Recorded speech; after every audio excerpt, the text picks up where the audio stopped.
എല്ലാവർക്കും നമസ്കാരം. ഓൺലൈൻ വാർത്തകളിലേക്ക് സ്വാഗതം.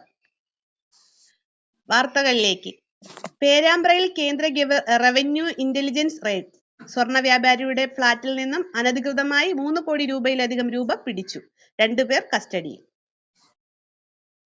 കോഴിക്കോട് പേരാമ്പ്രയിലെ ചിരുതക്കുന്ന് ഭാഗത്തുള്ള സ്വർണ്ണ മൊത്ത വ്യാപാരിയുടെ ഫ്ളാറ്റിൽ കേന്ദ്ര റവന്യൂ ഇന്റലിജൻസ് ഡയറക്ടറേറ്റ് ഓഫ് വിഭാഗം നടത്തിയ റെയ്ഡിൽ 3.22 കോടി രൂപ പിടിച്ചെടുത്തു. സ്വർണ്ണ വ്യാപാരിയായ ദീപക് ശങ്കർ, കൂടെയുണ്ടായിരുന്ന ആനന്ദ് എന്നിവരെയാണ് കസ്റ്റഡിയിൽ എടുത്തത്. ഫ്ളാറ്റിൽ നിന്ന് ഹോണ്ട റവന്യൂ കാറും സംഘം പിടിച്ചെടുത്തിട്ടുണ്ട്. കാറിലെ രഹസ്യ അറയിൽ ഭൂരിഭാഗം പണവും സൂക്ഷിച്ചിരുന്നതായി കണ്ടെത്തി. രഹസ്യ വിവരത്തെ തുടർന്ന് മഹാരാഷ്ട്രയിൽ നിന്നുള്ള DRI സംഘം താമരശ്ശേരി മുതൽ പ്രതികളുടെ വാഹനത്തെ പിന്തുടർന്ന് പേരാമ്പ്രയിലെ ഫ്ളാറ്റിൽ എത്തി. RDI മഹാരാഷ്ട്ര ടീമിന്റെ നേതൃത്വത്തിൽ എറണാകുളം, കോഴിക്കോട് DRI സംഘങ്ങൾ ചേർന്ന് സംയുക്തമായാണ് ഈ റെയ്ഡ് നടത്തിയത്. റെയ്ഡ് ഇന്നലെ രാവിലെ 11 മണിക്ക് ആരംഭിച്ചു. രാത്രിയിൽ 10:45-ന് അവസാനിച്ചു. വർഷങ്ങൾക്ക് മുമ്പ് മഹാരാഷ്ട്രയിൽ നിന്ന് പേരാമ്പ്രയിൽ എത്തി സ്ഥിരതാമസമാക്കിയ പ്രതികൾ പഴയ സ്വർണം വിലക്കെടുത്ത് പുതിയ ആഭരണങ്ങൾ നിർമ്മിച്ച് വിതരണം ചെയ്തു വരികയാണെന്ന് അന്വേഷണത്തിൽ വ്യക്തമായിട്ടുണ്ട്. കൂടുതൽ ചോദ്യം ചെയ്യലിന് ശേഷമേ ഇത്രയും വലിയ തുക എവിടെ നിന്നു ലഭിച്ചു എന്ന് മനസ്സിലാക്കാൻ സാധിക്കുകയുള്ളൂ. ഇവരെ കൂടാതെ ഇനി മറ്റു പ്രതികൾ ആരൊക്കെയാണെന്നും പിന്നീട് മനസ്സിലാവുകയുള്ളൂ. ADGP MR അജിത് കുമാർ ഉണ്ടാക്കിയ പ്ലാൻ പ്രകാരമാണ് തൃശൂർ പൂരം കലക്കിയതെന്ന് പ്രതിപക്ഷ നേതാവ് VD സതീശൻ. MR അജിത് കുമാർ പൂരം കലക്കാൻ ബ്ലൂ പ്രിന്റ് ഉണ്ടാക്കിയ ആളാണെന്നും ഇക്കാര്യം അന്വേഷിക്കുന്നതാകട്ടെ അജിത് കുമാർ തന്നെയാണെന്നും ഇതിലും വലിയ തമാശ ഉണ്ടോ എന്നും VD സതീശൻ ചോദിച്ചു. കൊച്ചിയിൽ കോൺഗ്രസ് ബ്ലോക്ക് തല പ്രതിഷേധം ഉദ്ഘാടനം ചെയ്ത് സംസാരിക്കുകയായിരുന്നു പ്രതിപക്ഷ നേതാവ്. ADGP അജിത് കുമാർ വിഷയത്തിലെ സംഭവ വികാസങ്ങൾ പൊതുസമൂഹത്തിൽ CPI-യുടെ സൽപ്പേരിന് കളങ്കമുണ്ടാക്കിയെന്നും ഇക്കാര്യത്തിൽ ഉചിതമായ തീരുമാനം എടുക്കേണ്ടത് പാർട്ടി നേതൃത്വമാണെന്നും മുതിർന്ന CPI നേതാവ് KE ഇസ്മായിൽ. പാർട്ടി എടുക്കുന്ന ഉറച്ച തീരുമാനം LDF-ൽ അംഗീകരിപ്പിക്കുന്ന കീഴ്വഴക്കമാണ് മുൻപുണ്ടായിരുന്നതെന്നും വെറും വാക്കായി വർത്തമാനം പറഞ്ഞ് ഇറങ്ങിപ്പോകുന്ന സ്ഥിതി ഉണ്ടായിട്ടില്ലെന്നും ഇസ്മായിൽ പറഞ്ഞു.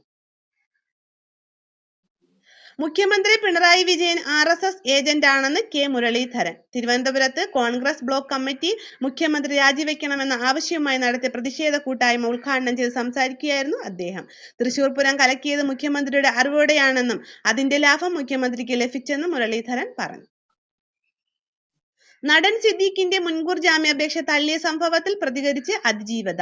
ജീവിതം ഒരു ബൂമറാങ് ആണെന്നും നിങ്ങൾ എന്താണോ നൽകുന്നത് അത് നിങ്ങൾക്ക് തിരിച്ചു കിട്ടുമെന്നും ഫേസ്ബുക്കിൽ അതിജീവത കുറിച്ചു. കേസ് നടക്കുന്നതുകൊണ്ട് കൂടുതൽ പറയുന്നില്ല എന്നും അതിജീവത പ്രതികരിച്ചു.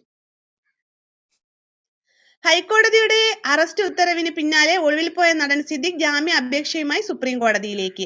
സിദ്ദീഖ് മുൻകൂർ ജാമ്യാപേക്ഷ ഫയൽ ചെയ്യുന്നതിന് മുന്നോടിയായി സുപ്രീം കോടതിയിലെ സീനിയർ അഭിഭാഷകനുമായി കൂടിയാലോചന നടത്തിയെന്നാണ് റിപ്പോർട്ടുകൾ. പീഡനം നടന്ന് 8 വർഷങ്ങൾക്ക് ശേഷം രജിസ്റ്റർ ചെയ്ത കേസിൽ മുൻകൂർ ജാമ്യത്തിന് സിദ്ദീഖിന് അവകാശമുണ്ടെന്നാണ് സീനിയർ അഭിഭാഷകൻ നൽകിയ നിയമോപദേശം എന്നാണ് സൂചന. മുകേഷ് MLA സ്ഥാനം ഒഴിയേണ്ടെന്ന നിലപാട് ആവർത്തിച്ച് കോൺഗ്രസ് MP ശശി തരൂർ. ആരോപണത്തിന്റെ പേരിൽ മാറി നിന്നാൽ 3 മാസം കഴിഞ്ഞ് കേസില്ലെന്ന് പോലീസ് പറഞ്ഞാൽ അദ്ദേഹത്തിന്റെ സ്ഥാനത്തിന് എന്ത് സംഭവിക്കുമെന്നും തരൂർ ചോദിച്ചു. ഇത് പാർട്ടിയുടെ നയമല്ല, തന്റെ വ്യക്തിപരമായ അഭിപ്രായമാണെന്നും അദ്ദേഹം പറഞ്ഞു. MLA PV അൻവറിനെതിരെ പ്രതിഷേധവുമായി വനം വകുപ്പ് ജീവനക്കാർ. PV അൻവർ വാഹന പാർക്കിങ്ങിന്റെ പേരിൽ ഉദ്യോഗസ്ഥരെ ഭീഷണിപ്പെടുത്തിയത് പ്രതിഷേധാർഹമാണെന്ന് Kerala forest protective staff association വാർത്താക്കുറിപ്പിൽ വിമർശിച്ചു. ജീവനക്കാരുടെ ആത്മാഭിമാനം സംരക്ഷിക്കുന്നതിന് ഏതറ്റം വരെ പോകുന്നതിനും ഒരുക്കമാണെന്നും ഓരോ അംഗങ്ങൾക്കും ഉറപ്പു നൽകുന്നുവെന്നും സംഘടന വ്യക്തമാക്കി. പൂക്കോട് വെറ്റിനറി കോളേജിലെ വിദ്യാർത്ഥിയായിരുന്ന സിദ്ധാർത്ഥന്റെ മരണത്തിൽ സസ്പെൻഷൻ നേരിട്ട Dean MK Narayanan, assistant warden doctor Kanthanathan എന്നിവരെ സർവീസിൽ തിരിച്ചെടുത്തു. ജുഡീഷ്യൽ കമ്മീഷന്റെ റിപ്പോർട്ടിന്മേൽ മാതൃകാപരമായി ശിക്ഷിക്കണമെന്ന് VC ഉൾപ്പെടെ 4 പേർ ആവശ്യപ്പെട്ടെങ്കിലും മാനേജ്മെന്റ് കൗൺസിലിലെ ഭൂരിപക്ഷം അംഗങ്ങളും ഇത് എതിർത്തു. കൂടുതൽ നടപടി വേണമെന്ന് ചാൻസലർ കൂടിയായ ഗവർണർ ആരിഫ് മുഹമ്മദ് ഖാനും ആവശ്യപ്പെട്ടിരുന്നു. ചെറായി, മുനമ്പം വില്ലേജുകളിലെ ക്രൈസ്തവ കുടുംബങ്ങളുടെ ഭൂമി വഖഫ് ബോർഡ് കയ്യേറുന്നുവെന്ന് ലോക്സഭാ സെക്രട്ടേറിയറ്റിന് പരാതി നൽകി സീറോ മലബാർ സഭ. 600-ലധികം കുടുംബങ്ങൾ പ്രതിസന്ധിയിലാണെന്നും വഖഫ് നിയമ ഭേദഗതിയിൽ ഈ വിഷയം പരിഹരിക്കാനുള്ള നിർദ്ദേശമുണ്ടാകണമെന്നും ലോക്സഭാ സെക്രട്ടേറിയറ്റിന് കഴിഞ്ഞ മാസം 10-ന് നൽകിയ പരാതിയിൽ ആവശ്യപ്പെടുന്നു. ഏകീകൃത ആംബുലൻസ് നിരക്കുകൾ നടപ്പിലാക്കുന്ന ആദ്യ സംസ്ഥാനമായി കേരളം മാറുകയാണെന്ന് മന്ത്രി KB ഗണേഷ് കുമാർ. തിരുവനന്തപുരത്ത് ആംബുലൻസ് ഉടമകളുമായും തൊഴിലാളി പ്രതിനിധികളുമായുള്ള ചർച്ചയ്ക്ക് ശേഷം സംസാരിക്കുകയായിരുന്നു മന്ത്രി. 10 കിലോമീറ്ററിനാണ് മിനിമം നിരക്കെന്നും ആദ്യ 1 മണിക്കൂറിന് വെയിറ്റിംഗ് ചാർജ് ഉണ്ടായിരിക്കുന്നതല്ല എന്നും മന്ത്രി അറിയിച്ചു. എംപോക്സ് ക്ലേഡ് 1Bയിൽ ആശങ്ക വേണ്ടെന്ന് ആരോഗ്യമന്ത്രി വീണ ജോർജ്. അനാവശ്യ പ്രചരണം ഒഴിവാക്കണമെന്നും എന്നാൽ പ്രഹരശേഷി കൂടുതലുള്ള വകഭേദമാണ് ഇതെന്നും മന്ത്രി പറഞ്ഞു. സർക്കാർ എല്ലാവിധ മുൻകരുതലുകളും സ്വീകരിച്ചു കഴിഞ്ഞുവെന്നും മന്ത്രി പ്രതികരിച്ചു.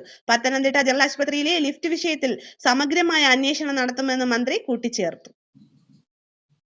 തൊഴിൽ മന്ത്രാലയത്തിലെ ഉദ്യോഗസ്ഥർ പൂനെയിലെ EY ഓഫീസിൽ നേരിട്ടെത്തി അന്ന സെബാസ്റ്റ്യന്റെ മരണത്തെക്കുറിച്ചുള്ള വിവരങ്ങൾ ശേഖരിച്ചു. അടുത്ത ആഴ്ച മഹാരാഷ്ട്ര സർക്കാർ റിപ്പോർട്ട് കേന്ദ്രത്തിന് കൈമാറും. അതേസമയം സംഭവത്തിൽ തന്റെ പ്രസ്താവന വളച്ചൊടിച്ച് പ്രതിപക്ഷമാണ് അന്നയെ അപമാനിക്കുന്നതെന്ന് ധനമന്ത്രി നിർമ്മല സീതാരാമൻ ആരോപിച്ചു. പാലക്കാട് ആലത്തൂരിലെ തോണിപ്പാടത്ത് നടത്തിയ കാളപൂട്ട് മത്സരത്തിനിടെ കേസെടുത്ത് പോലീസ്. മാധ്യമ വാർത്തകളെ തുടർന്ന് people for the ethical treatment of animals India എന്ന സംഘടനയുടെ പരാതിയിലാണ് നടപടി. നിയമവിരുദ്ധമായി കാളയോട്ടത്തിനായി മൃഗങ്ങളെ ഉപദ്രവിച്ചു, കാണികളെ അപകടത്തിലാക്കുന്ന രീതിയിൽ പരിപാടി സംഘടിപ്പിച്ചു എന്നാണ് കേസ്. വയനാട് കോൺഗ്രസ് നേതാവ് KK വിശ്വനാഥൻ UDF കൺവീനർ സ്ഥാനം രാജിവെച്ചു. ജില്ലയിലെ DCC പ്രസിഡന്റ് ND അപ്പച്ചനെതിരെ രൂക്ഷ വിമർശനം ഉന്നയിച്ചാണ് രാജി. DCC പ്രസിഡന്റിന് ഗ്രൂപ്പ് കളിക്കാനാണ് താൽപര്യമെന്നും ജില്ലയിൽ കോൺഗ്രസ് ഇല്ലാതായിക്കൊണ്ടിരിക്കുകയാണെന്നും KK വിശ്വനാഥൻ പറഞ്ഞു. മാധ്യമപ്രവർത്തകൻ KM ബഷീറിനെ വാഹനമിടിച്ച് കൊലപ്പെടുത്തിയ കേസിലെ വിചാരണ ഡിസംബർ 2 മുതൽ 18 വരെ 2 ഘട്ടങ്ങളിലായിരിക്കും വിചാരണ. വിചാരണയുടെ 2ാം ഘട്ടം ജനുവരിയിൽ നടക്കും. തിരുവനന്തപുരം 1ാം ക്ലാസ് സെഷൻസ് കോടതിയാണ് കേസ് പരിഗണിക്കുന്നത്. കോടതിയിൽ നേരിട്ട് ഹാജരായ ശ്രീറാം വെങ്കിട്ടരാമൻ കുറ്റം നിഷേധിച്ച സാഹചര്യത്തിലാണ് വിചാരണ ആരംഭിക്കാൻ കോടതി തീരുമാനിച്ചത്. മുതലപ്പൊഴി അഴിമുഖത്ത് ബോട്ട് മറിഞ്ഞ് മത്സ്യത്തൊഴിലാളികൾ മരിക്കുന്ന സാഹചര്യം ഒഴിവാക്കുന്നതിനായി തുറമുഖം വകുപ്പ് സ്വീകരിച്ച നടപടികളെക്കുറിച്ച് തുറമുഖ വകുപ്പ് സെക്രട്ടറി റിപ്പോർട്ട് സമർപ്പിക്കണമെന്ന് മനുഷ്യാവകാശ commission chairperson justice Alexander Thomas. 1 മാസത്തിനകം റിപ്പോർട്ട് സമർപ്പിക്കാനാണ് നിർദ്ദേശം. റിപ്പോർട്ടിന്റെ അടിസ്ഥാനത്തിൽ പുലിമൂട്ട് നിർമ്മാണത്തിലെ അപാകതകൾ പരിഹരിക്കുമെന്ന് റിപ്പോർട്ടിൽ പറയുന്നുണ്ട്. ഒരു വാർത്ത കൂടി. സർക്കാരിനും പാർട്ടിക്കുമെതിരായ കള്ളപ്രചാരണങ്ങൾ പ്രതിഷേധിച്ച് കണ്ണൂർ ജില്ലാ കമ്മിറ്റിയുടെ നേതൃത്വത്തിൽ നടത്തിയ പ്രതിഷേധ മാർച്ചിൽ പങ്കെടുത്ത് CPM നേതാവ് EP ജയരാജൻ. ഇടതുമുന്നണി കൺവീനർ സ്ഥാനം ഒഴിഞ്ഞ ശേഷം ആദ്യമായാണ് ജയരാജൻ പാർട്ടിയുടെ ഒരു പരിപാടിയിൽ പങ്കെടുക്കുന്നത്. MV Jayarajan, TV Sumesh MLA തുടങ്ങിയ നേതാക്കളും മാർച്ചിൽ പങ്കെടുത്തു. ഇതോടുകൂടി എന്റെ വാർത്താവായന ഇവിടെ പൂർണ്ണമാവുകയാണ്. എന്റെ വാർത്താവായന കേട്ടിരുന്ന എല്ലാ പ്രിയപ്പെട്ടവർക്കും നന്മ നിറഞ്ഞ നല്ലൊരു ദിനം ആശംസിച്ചുകൊണ്ട് ഓവർ ടു ഷിലിൻജി.